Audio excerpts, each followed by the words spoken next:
ചോദിക്കും. അങ്ങനെ റിട്രീവ് ചെയ്തുകൊണ്ട് ഇതേപോലെ തന്നെയാണ് സോൾ റിട്രീവൽ. ഈ നമുക്കിപ്പോൾ ഒരു ട്രോമ ഉണ്ടായി, ഒരു അപകടം ഉണ്ടായി, പേടിച്ചു പോയി.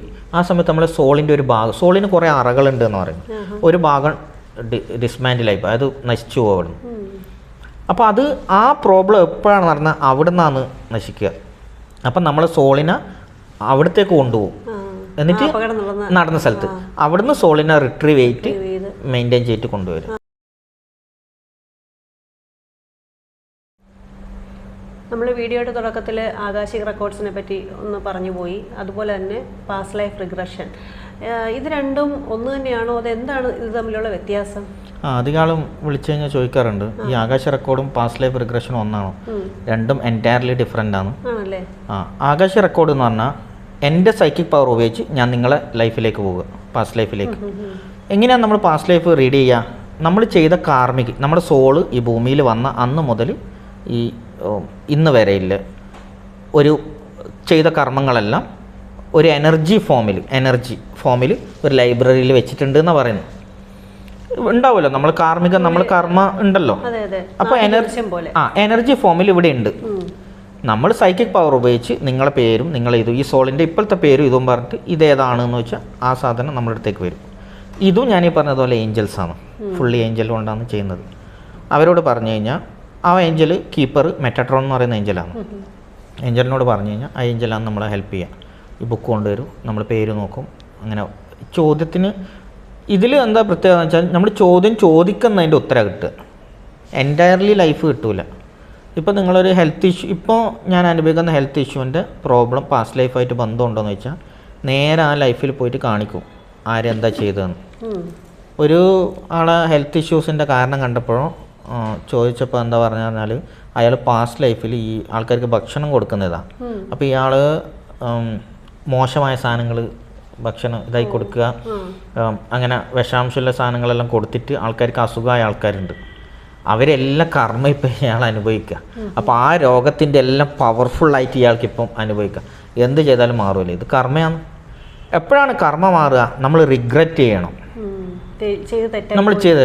ഇപ്പോൾ ഇപ്പം ഞാൻ പരസ്യം കാണലുണ്ട്, നിങ്ങളെ പാസ്റ്റ് ലൈഫ് കർമ്മ ഹീൽ ചെയ്ത് കൊടുക്കപ്പെടുന്നു. നമ്മളറിയാണ്ട് നമ്മളെ കർമ്മ ഹീൽ ചെയ്യാൻ പറ്റുമോ? നമ്മളൊരു റിഗ്രറ്റ് ചെയ്താൽ മാത്രമേ നമ്മുടെ ലൈഫ് ഹീലാവും, പാസ്റ്റ് ലൈഫ് ഹീലാവും. നമ്മൾ റിഗ്രറ്റ് ചെയ്യാണ്ട് നമ്മൾ വീട്ടിലിരുന്ന് സുഖമായി കിടന്നുറങ്ങിയ ആൾ ചെയ്ത് കഴിഞ്ഞാൽ എങ്ങനെ മാറുക? ഇപ്പോൾ ചില നമ്മൾ അമ്പലങ്ങളിൽ പൂജയെല്ലാം ചെയ്യിക്കുന്ന കാണാം. 6 മാസത്തേക്കുള്ള പൂജ ചെയ്യണമെന്നതിൻ്റെ അർത്ഥം 6 മാസം നമ്മൾ വിസിറ്റ് ചെയ്തിട്ട് നമ്മളെ റിഗ്രറ്റ് ചെയ്യണമെന്നാണ്. ഇതുവരെ ഫസ്റ്റ് ദിവസം പോയിട്ട് 6 മാസത്തേക്കുള്ള പൈസ മൊത്തം അടച്ചിട്ട് ഇവരിങ്ങ് പോരും, പിന്നെ പോവുകയല്ല അങ്ങോട്ട്. അതുകൊണ്ട് കാര്യം ഉണ്ടാവില്ല. നമ്മൾ റിഗ്രറ്റ് ചെയ്യണം, ഞാനിത് ചെയ്തു. നമ്മൾ ആകാശിക്ക് എന്തിനാണ്? നമ്മൾ ഇന്നേ കാര്യം നീ ചെയ്തിട്ടുണ്ട്. ഇപ്പം ഞാനീ പറഞ്ഞില്ലേ, അപ്പോൾ അയാൾക്ക് ഈ സമയത്ത് എന്ത് ചെയ്യുക, അതിലധികം കാണിക്കുക, ഇതുപോലെ അതിൻ്റെ ഓപ്പോസിറ്റായിട്ടുള്ള കാര്യം ചെയ്യണം. അതായത് ഡൊണേഷൻ കൊടുക്കുക, ആൾക്കാർക്ക് നല്ല ഫുഡ് മേടിച്ചു കൊടുക്കുക. അത് ചെയ്യുമ്പോൾ ഓട്ടോമാറ്റിക്കായിട്ട് കുറയും. നമ്മളിപ്പോൾ ഒരു ക്ലൈൻറ്റ് വരുമ്പോൾ തന്നെ നമ്മൾ സൈക്കിക്കായിട്ട് റീഡ് ചെയ്ത് അവരുടെ പ്രശ്നം ഇന്നതാണെന്ന് കണ്ടെത്തുകയെന്നില്ല. അത് നമ്മൾ സൈക്കിക് റീഡിംഗ് എന്ന് പറയുമ്പം നമ്മൾ ഇതിനൊരു സ്റ്റൈലുണ്ട്. അത് സൈക്കിക് റീഡിംഗ് നിങ്ങൾ പറഞ്ഞാൽ അത് ഓക്കെ, അത് തന്നെയാണ് സംഭവം. ഇതിൽ ഒരു നമ്മൾ റെക്കോർഡ്സ് ബുക്ക് പോയി ആ റെക്കോർഡ് എടുത്ത് അതിൽ കണ്ട് ഒരു പുസ്തകമായിട്ട് തന്നെ കാണും. പേരിങ്ങനെ കാണും, ഡേറ്റ് ഓഫ് ബർത്ത് കാണും. അത് ഓരോ ആൾക്കാർക്കും ഓരോ സ്റ്റൈലിലെ ബുക്കായിരിക്കും. ചില ആൾ നല്ല നല്ല ഇതിലെ ആൾക്കാരെ വൈബ്രൻ്റ് ആയിട്ടുള്ള ബുക്കായിരിക്കും. അത് എടുക്കുമ്പോൾ നമുക്ക് മനസ്സിലാവും ഇയാൾക്ക് നല്ല പുസ്തകങ്ങൾ വാങ്ങിക്കാൻ കിട്ടുമോ? അല്ല, എങ്ങനെ പഠിക്കാനില്ല. അത് എനർജറ്റിക് നമുക്ക് ഫോമിൽ സൈക്കിക്കായിട്ട് നമുക്ക് മനസ്സിലാവുന്നതാണ്. അങ്ങനെ പുസ്തകമായിട്ട് കിട്ടുമോ നമുക്ക്? നമ്മൾ സൈക്കിക്കിൽ പുസ്തകമായിട്ട് നമ്മൾ കാണും. എന്നിട്ട് ഈ ഏഞ്ചൽ നമുക്ക് കൊണ്ടുവരും. നമ്മൾ ആ ബുക്ക് നമ്മൾ ജസ്റ്റ് ഓപ്പൺ ചെയ്ത് നോക്കുമ്പോൾ പേരും ഇതും കാണിക്കും. പക്ഷേ നമ്മൾ പിന്നീട് ചോദ്യം ചോദിക്കും, ബുക്കിൽ ചില ആൾക്ക് ബുക്കിൽ കാണിക്കും, ചില ആൾക്ക് ഇങ്ങനെ സ്ക്രീന് പോലെ ഇങ്ങനെ കാണും, ചില ആൾക്ക് കേൾക്കുന്ന രീതിയിലായിരിക്കും. അപ്പോൾ നമ്മൾ ചോദിച്ചാൽ അതിൻ്റെ ഉത്തരം ഇങ്ങനെ ആയിട്ട് വരും, ഇന്നേതാണ് നമ്മൾ ചോദിക്കുന്നതിന് ഒരു ഉത്തരം ലഭിക്കുന്നു. അത് മാത്രമേ കിട്ടൂ, അല്ലാതെ ജനറലായിട്ട് അങ്ങനെ വരില്ല. ആ ഉത്തരം എന്താണോ അത് വരും. പിന്നെ ചിലപ്പം ചില ആളത് എന്തെങ്കിലും ആയിട്ട് വരും. അപ്പോൾ അതിനുള്ള ഉത്തരം നമ്മൾ എന്ത് ചെയ്യുക, ഇവരോട് പറഞ്ഞു കൊടുക്കും. അവിടെ തന്നെ അതിനുള്ള സൊല്യൂഷൻസ് പറഞ്ഞു തരും, എന്നേ ചെയ്യുന്നു. അപ്പോൾ അതിവിടെ പറഞ്ഞു കൊടുക്കും. ഇവർ ചെയ്ത സൈക്കിക് എബിലിറ്റി ഉണ്ടെങ്കിൽ മാത്രമേ സാധിക്കൂ. അത് പറ്റും, അത് എല്ലാവർക്കും പറ്റൂല. ആകാശ റെക്കോർഡ് ഭയങ്കര ബുദ്ധിമുട്ടാണ്, പഠിപ്പിക്കാനും ഭയങ്കര ബുദ്ധിമുട്ടാണ്. കാരണം അവരെ തേർഡ് ഐ അവേക്കൺ ചെയ്യണ്ടേ, ക്ലിയർ വോയിൻസ് അവേക്കൺ ചെയ്യണം. ഇതാണെങ്കിൽ ഒരാൾ പ്രാക്ടീസ് ചെയ്യില്ല. നമ്മൾ പറഞ്ഞു കൊടുത്താലും പ്രാക്ടീസ് ചെയ്യില്ല. ഞാനിത് ക്ലാസ് ചില സമയം 2 ആഴ്ചയിൽ നിർത്തിയിട്ട് തുടങ്ങുമ്പോൾ ആരെങ്കിലും പ്രാക്ടീസ് ഇല്ല, ആരും ചെയ്തിട്ടില്ല. ഇത് വർക്ക് ചെയ്യൂല. നന്നായി പ്രാക്ടീസ് ചെയ്യണം, എന്നാൽ മാത്രമേ ഇത് വർക്ക് ചെയ്യൂ. പ്രാക്ടീസ് ചെയ്യണമെന്ന് പറഞ്ഞാൽ നന്നായിട്ട് മെഡിറ്റേഷൻ ചെയ്യണം. അതിൽ ഞാൻ പറയുന്ന മെഡിറ്റേഷനും ടെക്നിക്സ് ഉണ്ട്. നമ്മൾ തേർഡ് ഐ അവേക്കൺ ചെയ്യാൻ എന്ത് തരം മെഡിറ്റേഷൻ ആണത് അതിൽ കൊടുക്കുന്നുണ്ട്. അതിൽ ഇതായിട്ടില്ല, ഇതിനായിട്ടില്ല തന്നെ ഉണ്ട്. തേർഡ് ഐ അവേക്കണിംഗ് എന്ന് പറഞ്ഞ മെഡിറ്റേഷൻ ഉണ്ട്. അത് ചെയ്ത് കഴിഞ്ഞാൽ വിഷ്വലൈസേഷൻ ഡിപ്പെൻസാ. ചില ആൾക്ക് കാർമിക് ബ്ലോക്കേജ് ഉണ്ടാവും. ചില ആൾ ഇതിനെ കൊണ്ട് പാസ്റ്റ് ലൈഫിൽ ഒരാളെ ബുക്ക് ഓപ്പൺ ചെയ്യാൻ പറ്റാത്തത് നോക്കിയപ്പോൾ പാസ്റ്റ് ലൈഫിൽ ഇയാൾ ഇത് വെച്ചിട്ട് പലർക്കും ദ്രോഹം ചെയ്തിട്ടുണ്ട് ഈ സൈക്കിക് എബിലിറ്റി കൊണ്ട്. അങ്ങനെ ശാപമായിട്ട് വന്നതാണ്. അതുകൊണ്ട് ഇപ്പോൾ ഇവിടെ ഓപ്പൺ ആക്കാൻ പറ്റും. ഈവൺ എനിക്ക് പോലും ചില സമയത്ത് എൻ്റെ ബ്ലോക്ക് ആവും. പിന്നെ ഞാൻ കുറേ ദിവസം പ്രാക്ടീസ് ചെയ്താൽ മാത്രമേ ഇത് അങ്ങോട്ടും ഇങ്ങോട്ടും ഇങ്ങനെ മാറിക്കൊണ്ട്, അത് എനിക്കും ആ ഒരു കാർമികമായ ഒരു ഇതെല്ലാം കൊണ്ട് ഇടയ്ക്ക് ബ്ലോക്ക് ആവും. അപ്പം ഞാൻ പിന്നെ കുറച്ച് കാലം കഴിഞ്ഞാൽ ചെയ്യുമ്പോൾ അങ്ങനെയാണ്. ഇപ്പം ഏത് കാര്യമാണെങ്കിലും നമ്മളതിൽ ചില കാര്യങ്ങൾ എന്താ പറയുന്നത് നിരക്കാത്ത കാര്യങ്ങൾ ചെയ്യുമ്പോൾ ഇങ്ങനെയുള്ള ഒക്കെ ഉണ്ടാവും. അപ്പം ഞാൻ ആ സമയത്ത് എന്ത് ചെയ്യും, ഒന്നിക്ക് ടയറോ നോക്കൂ അല്ലെങ്കിൽ പെൻഡുലം വെച്ച് നോക്കൂ, അങ്ങനെ അതിൽ അഡ്ജസ്റ്റ് ചെയ്യും. പിന്നെ ഇത് വീണ്ടും ഓപ്പൺ ആയി കഴിഞ്ഞാൽ അടുത്തത് റെഡി ചെയ്യും. അപ്പം ഞാൻ എപ്പോഴും ആകാശിക്ക് അങ്ങനെ എടുക്കലില്ല. പക്ഷേ പാസ്റ്റ് ലൈഫിലാണെങ്കിൽ ഇങ്ങനെ ബുദ്ധിമുട്ടുണ്ട്. റിഗ്രഷനിൽ ഒരു ഇതുമില്ല, പക്ഷേ റിഗ്രഷനിൽ അവരെ കൊണ്ടുപോകണം. ഇതിപ്പോൾ ഇത് ആകാശ റെക്കോർഡ് ഞാൻ റീഡ് ചെയ്ത് നിങ്ങൾക്ക് പറഞ്ഞു തരാം. പക്ഷേ പാസ്റ്റ് ലൈഫ് റിഗ്രഷൻ എന്താ, നിങ്ങളെ കൊണ്ട് തന്നെ നിങ്ങളെ പാസ്റ്റിലേക്ക് അത് ഫുള്ള് കഥ നിങ്ങളെ നേരെ ഇത് കൊണ്ടുപോയി കഴിഞ്ഞാൽ, ഇപ്പോൾ നിങ്ങൾ റിലേഷൻഷിപ്പ് ഇഷ്യൂസ് ആണെന്നെങ്കിൽ ഈ റിലേഷൻഷിപ്പ് ഇഷ്യൂസിൻ്റെ കാരണം എന്താണെന്ന് ചോദിക്കും. ആ ജന്മത്തിലേക്ക് പോട്ടെ എന്ന് പറയും. നമ്മളെ മൈൻഡ്, സബ് കോൺഷ്യസ് മൈൻഡ് എന്ന് പറഞ്ഞാൽ ഭയങ്കരമായൊരു ഹാർഡ് ഡിസ്ക്കാണ്. അതിൽ നമ്മളെല്ലാം അന്ന് മുതൽ ഇന്ന് വരെയുള്ള സാധനങ്ങൾ സ്റ്റോർ ചെയ്ത് വെച്ചിട്ടുണ്ട്. അതിന് നമ്മൾ എക്സസൈസ് ചെയ്യുന്നു. എങ്ങനെ ആൽഫ സ്റ്റേറ്റിലേക്ക് പോയിട്ട് നിങ്ങളത് അതിന്ന് റിക്കവർ ചെയ്തെടുക്കാൻ പറ്റും. അവിടെ ഈ പറഞ്ഞ പോലെ ആൽഫ സ്റ്റേജിലേക്ക് പോകാൻ ബുദ്ധിമുട്ട്, ബ്ലോക്കേജസ് വരും. അപ്പോൾ അത് നമ്മൾ കാർമികമായിട്ട് തന്നെ അത് നമ്മൾ കാർമികമായിട്ട് ചില ആൾക്ക് പോകാൻ പറ്റൂല. അപ്പോൾ ആ സമയത്ത് നമുക്ക് ഏഞ്ചൽസിനെ വിളിച്ച് എനിക്ക് റിസൾട്ട് കിട്ടിയിട്ടുണ്ട്. അതെല്ലാവർക്കും ഉണ്ടാവുമെന്ന് അറിയില്ല, ചില സമയത്ത് കിട്ടിയിട്ടുണ്ട്. അങ്ങനെ ചെയ്യുന്ന സമയത്ത് അവർ പോയി കഴിഞ്ഞാൽ നേരെ അവിടെ പോയിട്ട്, അപ്പോൾ ആദ്യം തന്നെ നമ്മൾ ജസ്റ്റ് ചോദിക്കും നിങ്ങൾ എന്താ കാണുന്നതെന്ന് ചോദിക്കും. അപ്പോൾ അവർ കാണുന്നത്, ഞാൻ ആദ്യം ചോദിക്കും നിങ്ങളെ ശരീരം നോക്കുന്ന പറയും, ആണാണോ പെണ്ണാണോ. അപ്പോൾ പെണ്ണാണെന്ന് പറയും, അല്ല ആണാണെന്ന് പറയും. ചിലപ്പോൾ മൃഗങ്ങളായിരിക്കും, എല്ലാ ഇതും മനുഷ്യനാണെന്നില്ലല്ലോ. ചിലപ്പം പക്ഷിയായിരിക്കും, ചിലപ്പം പൂച്ചയായിരിക്കും. അപ്പോൾ ആ സമയത്ത് ഉണ്ടാകുന്ന സോളിനുണ്ടാകുന്ന വേദന പോലും നമ്മൾ ക്യാരി ചെയ്ത് കൊണ്ടുവരും. അതത്രയും നല്ല ഭയങ്കര എക്സ്പീരിയൻസായി പാസ്റ്റ് ലൈഫിൽ കൊണ്ടുവന്ന്. ഇപ്പം ഞാൻ അടുത്തൊരു ചെറിയൊരു 9ാം ക്ലാസ് പഠിക്കുന്ന ഒരു കുട്ടിയെ പഠിപ്പ്, അത് പരീക്ഷ കഴിഞ്ഞ് കഴിഞ്ഞാൽ മാർക്ക് കുറഞ്ഞാൽ കുട്ടിക്ക് പിന്നെ മരിക്കണം എന്നുള്ള ടെൻഡൻസിയും അങ്ങനത്തെ കാര്യങ്ങളല്ല, എനിക്ക് ജീവിക്കണ്ട എന്നുള്ള രീതിയിൽ. അപ്പോൾ ഇത് ഇങ്ങനെ കൊണ്ടുപോയി കഴിഞ്ഞാൽ എപ്പോഴാണ് എന്തെങ്കിലും ചെയ്യാമെന്ന് പറഞ്ഞിട്ടില്ല. അപ്പോൾ ഇതിന് വേണ്ടിയിട്ട് ചെയ്യാമെന്ന് പറഞ്ഞ് അപ്പം അങ്ങനെ കൊണ്ടുവന്ന് കുട്ടി, ഞാൻ പറഞ്ഞ് ഇങ്ങനെ കൊണ്ടുപോയി, ഞാൻ ചോദിച്ചു ഈ പ്രോബ്ലത്തിനില്ല, ഇത് ഇഷ്യൂസിലേക്ക് പോട്ടെ എന്ന്. അപ്പോൾ ആ ഇഷ്യൂസിലേക്ക് പോയപ്പോൾ കുട്ടിയൊന്നും പിന്നെ അനങ്ങുന്നില്ല. ഞാൻ ചോദിച്ചു വലുതാണോ, അല്ല ചെറിയ കുട്ടിയാണോ, അത് സാധാരണ ഇല്ല അല്ല എന്ന് പറഞ്ഞ്. വയസ്സായതാണോ, അതും അല്ല എന്ന് പറഞ്ഞു. അപ്പോൾ ഞാൻ ചോദിച്ചു എന്താണെന്ന് പറ്റിയത്. അപ്പോൾ ഞാൻ ചോദിച്ചു എന്തെങ്കിലും കാണുന്നുണ്ടോ, ഒന്നും കാണുന്നില്ല, ഇരുടാണെന്ന് പറഞ്ഞു. അപ്പോൾ എന്താ സംഭവം, ബേബി ആയിട്ട് അമ്മേൻ്റെ വയറിൻ്റെ ഉള്ളിലായില്ലേ, അത് ഇതിലേക്കാണ് പോയത്, വോമ്പിലേക്കാണ് പോയത്. അപ്പോൾ എന്താ സംഭവം, ഈ അമ്മ അനുഭവിച്ച, അതായത് അമ്മയുടെ ഹസ്ബൻഡിൻ്റെ വീട്ടിൽ അനുഭവിച്ച എല്ലാ പ്രോബ്ലംസ്, അമ്മയുടെ വഴക്ക് പറയുന്ന ഇതുണ്ടല്ലോ, അതായത് ഹസ്ബൻഡിൻ്റെ അമ്മ ഈ അമ്മേനെ വഴക്ക് പറയുന്ന ഇത് കുട്ടി സ്റ്റോർ ചെയ്ത് വെച്ചിന്. ആ പേടി, അപ്പോൾ ഈ അമ്മ പേടിച്ചിട്ടുണ്ടാവില്ലേ, അത് ഈ കുട്ടി സ്റ്റോർ ചെയ്ത് വെച്ചിട്ട് അതൊരു ട്രോമയായി. അപ്പോൾ കുട്ടിക്ക് എപ്പോഴാണ് മനസ്സിലാച്ചാൽ, കുട്ടിയോട് ഞാൻ അമ്മേനെ ബുദ്ധിമുട്ടിക്കുന്നതാണോ കാണുന്നതെന്ന് ചോദിച്ചപ്പോൾ കുട്ടി കരയാൻ തുടങ്ങി, ഒച്ചയിൽ കരയാൻ തുടങ്ങി. പക്ഷെ ഇതൊന്നും ഓർമ്മയിലില്ല. അപ്പോൾ ഞാനതിന് ശാന്തമായി കൊണ്ടുവന്നപ്പോൾ അമ്മ ഇല്ല, അമ്മ നല്ല സുഖമാണെന്നെല്ലാം പറഞ്ഞപ്പോൾ കുട്ടി ഇതായി. പിന്നെ പുറത്തേക്ക് കൊണ്ടുവന്ന് കുട്ടി ജനിച്ച രീതിയിലായിക്കോട്ടെ, അപ്പോൾ എല്ലാം കുട്ടിക്ക് സന്തോഷം തുടങ്ങി. പിന്നെ ആ കുട്ടീനെ എവിടെയാണ് ഏറ്റവും കൂടുതൽ സന്തോഷമില്ല അവിടത്തേക്ക് കൊണ്ടുപോയി. അങ്ങനെ കൊണ്ടുവന്ന് തിരിച്ച് ഈ സിറ്റുവേഷനിൽ കൊണ്ടുവന്നു 9ാം ക്ലാസ്സിൽ ഇന്ന്. അപ്പോൾ കുട്ടി എഴുന്നേൽക്കുമ്പോൾ തന്നെ ചിരിച്ചുകൊണ്ട് എഴുന്നേറ്റ് ആ സാധനം അങ്ങ് ഇതായി.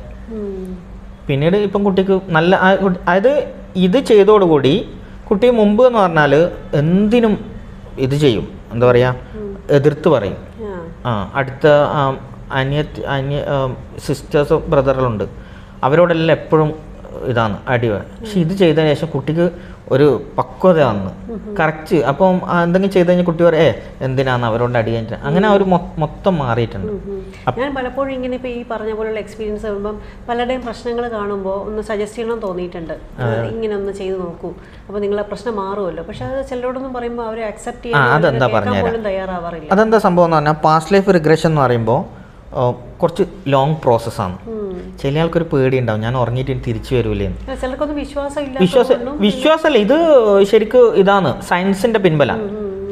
നമ്മുടെ സ്പിരിച്വൽ ഇതിലല്ല പെടുന്നതല്ല ഇത് സയൻസിന്റെ പിൻബലത്തോടു കൂടി ചെയ്യുന്നത്. കാരണം നമ്മുടെ ഹാർഡ് ഡിസ്ക് നമ്മുടെ സബ് കോൺഷ്യസ് മൈൻഡിൽ നിന്ന് റിട്രീവ് ചെയ്തെടുക്കുന്നതാണ്. അപ്പോൾ അതുകൊണ്ട് ഇത് സയൻസിന്റെ പിൻബലമുണ്ട്, ഹിപ്നോട്ടിസത്തിന്റെ പിൻബലം ഇതിനുണ്ട്. അത് വിശ്വാസത്തിൻ്റെ പുറത്തല്ല ഇത് വർക്ക് ചെയ്യുന്നത്. ഇത് ശരിക്കും സയൻസ് തന്നെയാണ്, ഫുള്ളി സയൻസാണ്. അപ്പോൾ അതിൽ വിശ്വാസത്തെ നമ്മളതിൽ ആഡ് ചെയ്യുന്നേ ഇല്ലു. ഏഞ്ചൽസിനെ ഇതിൽ ആഡ് ചെയ്യുന്നതെന്ന് മാത്രമേ ഉള്ളൂ. വിശ്വാസത്തിൻ്റെ പുറത്ത് ചെയ്യുന്ന കാര്യമല്ല ഇത്, സയൻസാണിത്. അപ്പോൾ ഇത് നമ്മൾ കൊണ്ടുപോയിട്ട് ഈ കുട്ടിയായാലും ആണായാലും പെണ്ണായാലും എല്ലാം നമ്മൾ ചോദിക്കും. അങ്ങനെ റിട്രീവ് ചെയ്തുകൊണ്ട് ഇതേപോലെ തന്നെയാണ് സോൾ റിട്രീവൽ. ഈ നമുക്കിപ്പോൾ ഒരു ട്രോമ ഉണ്ടായി, ഒരു അപകടം ഉണ്ടായി, പേടിച്ചു പോയി. ആ സമയത്ത് നമ്മളെ സോളിൻ്റെ ഒരു ഭാഗം, സോളിന് കുറേ അറകളുണ്ട് എന്ന് പറയും, ഒരു ഭാഗം ഡിസ്മാൻഡിലായി, അത് നശിച്ചു പോകണം. അപ്പോൾ അത് ആ പ്രോബ്ലം എപ്പോഴാണ് നടന്നത് അവിടെ നിന്നാണ് നശിക്കുക. അപ്പം നമ്മൾ സോളിനെ അവിടത്തേക്ക് കൊണ്ടുപോകും. എന്നിട്ട് നടന്ന സ്ഥലത്ത് അവിടുന്ന് സോളിനെ റിട്രീവ് ചെയ്തിട്ട് മെയിൻറ്റെയിൻ ചെയ്തിട്ട് കൊണ്ടുവരും. അതാണ് സോൾ റിട്രീവൽ. ഇത് ശരിക്കും ഷമാനിസത്തിൽ വരുന്നതാണ്, പക്ഷെ അത് ഞാൻ പാസ്റ്റ് ലൈഫിൽ ഇതിൽ ആഡ് ചെയ്യുന്നതാണ്. അല്ല, അങ്ങനെ ഇപ്പോൾ ഇത്രയോ ജന്മങ്ങൾ എടുത്തവർ അല്ലെങ്കിൽ ഇത്രയും ലൈഫ് ജേർണി എടുത്തവർക്കൊക്കെ എത്രയായാലും സോളിൽ കുറേ ഡാമേജസ് ഉണ്ടായിട്ടുണ്ടാവുമല്ലോ. ഇത് റിട്രീവ് ചെയ്യാന്ന് പറയുന്നത് പക്ഷെ അതൊരു പ്രോസസ്സാണ്. ഒരു അങ്ങനെ എല്ലാവർക്കും ചെയ്യാൻ പറ്റൂല, കുറച്ച് ഈസിയുള്ള കാര്യമല്ല. സാധാരണ പാസ്റ്റ് ലൈഫ് നമുക്ക് ചെയ്യാൻ പറ്റും. സോൾ റിട്രീവൽ എന്ന് പറഞ്ഞാൽ അതിന് നമ്മുടെ സോളിൻ്റെ ബ്ലൂ പ്രിൻ്റ് എന്താണെന്ന് അറിയണം. സോൾ ആ ബ്ലൂ പ്രിൻ്റ് അറിഞ്ഞിട്ട് ആ കോഡ് വെച്ചിട്ട് റിട്രീവ് ചെയ്യുക, അത് പ്രോസസ്സാണ്. ഇപ്പം ഇടയ്ക്കൊരു നീറ്റ് വിഷയത്തിൽ 10-20 കുട്ടികളൊക്കെ ആത്മഹത്യ ചെയ്തു. അതെ അതെ അതെ. അപ്പം ഇങ്ങനെയൊക്കെ കാണുമ്പോൾ ഈ പറഞ്ഞ പോലെ ഈ പറഞ്ഞ എവിടേക്കോ കുറേ ഡാമേജസ് ഉണ്ടായതിൻ്റെ റിസൾട്ടായിട്ട് ഇവർക്ക് അങ്ങനെ തോന്നിയത്, അങ്ങനെ സംഭവിച്ചു. അപ്പോൾ അത് ഒരു എന്താ പറയുക, കാർമിക് ആവാം, പല രീതിയിൽ സോളിൻ്റെ വന്നിട്ടുണ്ടാവാം. സോളിൻ്റെ റിട്രീവ് ഇത് ഡാമേജാണ് നമുക്ക് ഇന്ന് വരുന്ന റിലേഷൻഷിപ്പ് പ്രോബ്ലം, മണി പ്രോബ്ലം. മണി മെയിൻ സോളിൻ്റെ പ്രോബ്ലം. സോളിൽ നമ്മളൊരു സ്റ്റോർ ചെയ്ത് വെച്ചിട്ടുണ്ടാവും, എനിക്ക് മണി ആവശ്യമില്ല. കഴിഞ്ഞ ജന്മത്തിൽ ദിവസം ഞാൻ ഈ ആകാശിക്കിൽ മണി ഇഷ്യൂ അധികം നോക്കുന്ന സമയത്ത് അവർ പാസ്റ്റ് ലൈഫിൽ ഒരു സന്യാസിനെ പോലെ ജീവിച്ച ആളായിരിക്കും, മണി വേണ്ടെന്നുള്ള രീതിയിൽ. അപ്പോൾ അവരിവിടെ വരുമ്പോൾ സോൾ കോൺട്രാക്റ്റിൽ എഴുതി ഇവിടെ വരുമ്പോൾ നമുക്ക് ഇവിടെ എത്തും മണി വേണം എന്ന് പറഞ്ഞാൽ വരില്ലല്ലോ, കാരണം ഓൾറെഡി ഞാൻ വേണ്ടാന്ന് പറഞ്ഞതാണ്. അതേപോലെ റിലേഷൻഷിപ്പ്, ഫാമിലി അധികം ആകാശിക്ക് ചെക്ക് ചെയ്യുമ്പോൾ റിലേഷൻഷിപ്പ് പ്രോബ്ലം ആൾക്കാരെല്ലാം കഴിഞ്ഞ ജന്മത്തിൽ മക്കളെയും ഭാര്യനെല്ലാം ഇട്ടിട്ട് പോയ ആൾക്കാരല്ലേ, ഭർത്താവിനെ ഇട്ടിട്ട് പോയ ആൾക്കാരായിരിക്കും. അവരിവിടെ എത്തിയിട്ട് വേണമെന്ന് പറയുമ്പോൾ രക്ഷയില്ല. പക്ഷെ അത് എന്തുകൊണ്ടാണ് പിന്നെ അടുത്ത ജന്മം എടുക്കുമ്പോൾ വേണം തോന്നാൻ കാര്യം? അതെന്തെങ്കിലും മാറി വരുന്നത്? അത് നമ്മൾ സിറ്റുവേഷൻസ്, നമ്മൾ സോൾ കോൺട്രാക്ട് എഴുതുമ്പോൾ അതായത് ലൈഫ് ബിറ്റ്വീൻ ലൈഫ്, അതായത് നമ്മൾ മരിച്ചു കഴിഞ്ഞാൽ ആ സോളിൻ്റെ ആ ഇതും അടുത്ത ജന്മം എടുക്കുന്നതിന് കൊണ്ട് ഗ്യാപ്പ് ഉണ്ടല്ലോ, ആ ഗ്യാപ്പിലാണ് സോൾ കോൺട്രാക്ട് ഉണ്ടാകുക. അടുത്ത ജന്മം എടുക്കുന്നതിന് മുമ്പ് സോൾ കോൺട്രാക്ട് എന്ന് വെച്ചാൽ ഇങ്ങനെ കർമ്മയുണ്ട്, ഇത് ഞാൻ ഇങ്ങനെ അനുഭവിച്ച് തീർത്തോളാം എന്ന് പറഞ്ഞിട്ടാണ് വരിക. യൂണിവേഴ്സിൽ അതൊരു എനർജറ്റിക് കോൺട്രാക്റ്റാണ്. നമ്മളിവിടെ ഞാൻ എന്ത് ചെയ്യും, റിലേഷൻഷിപ്പ് പ്രോബ്ലം ഞാനിത് തെറ്റ് ചെയ്തിട്ടുണ്ട്, ഇത് ഞാൻ ഇങ്ങനെ അനുഭവിച്ച് തീർത്തോളാം എന്നുള്ള രീതിയിൽ ഇവിടെ വരും. ഇവിടെ എത്തിയ നല്ല ഫാമിലി. പറഞ്ഞാൽ ശരീരം വിട്ട് കഴിയുമ്പോൾ മരണത്തിലേക്ക് പോയി കഴിയുമ്പോഴത്തേക്ക് അവിടെ ഒരു കോൺട്രാക്ട് വരണമെങ്കിൽ നമ്മൾ പല കാര്യങ്ങൾ അക്സെപ്റ്റ് ചെയ്യാനും ക്ഷമിക്കാനും സാധിച്ചാൽ മാത്രമേ ഇത് ഇങ്ങനെ ഒരു കോൺട്രാക്റ്റിലേക്ക് എത്താൻ പറ്റുള്ളൂ. അപ്പോൾ എന്ത് ചെയ്യും, നമ്മൾ ഇവിടെ എത്തുമ്പോൾ നമ്മൾ ഈ ഫാമിലി ചുറ്റുപാട് നമ്മൾ ഇതെല്ലാം കാണുമ്പോൾ നമുക്ക് തോന്നും അയ്യോ അത് വേണ്ട, ഇതെനിക്ക് വേണ്ട എന്നില്ലേ. അന്നേരം നമ്മൾ എന്ത് ചെയ്യുക, ഹീലിങ്ങിനോടും അത് പഠിക്കാനോടും. പക്ഷെങ്കിൽ ഇത് പഠിച്ചാൽ റിസൾട്ട് ഉണ്ടാവും. കാരണം സ്പിരിച്വാലിറ്റി എന്ന് പറഞ്ഞാൽ എന്തും ചെയ്യാൻ പറ്റുന്ന ഒരു ടൂളാണ് സ്പിരിച്വാലിറ്റി.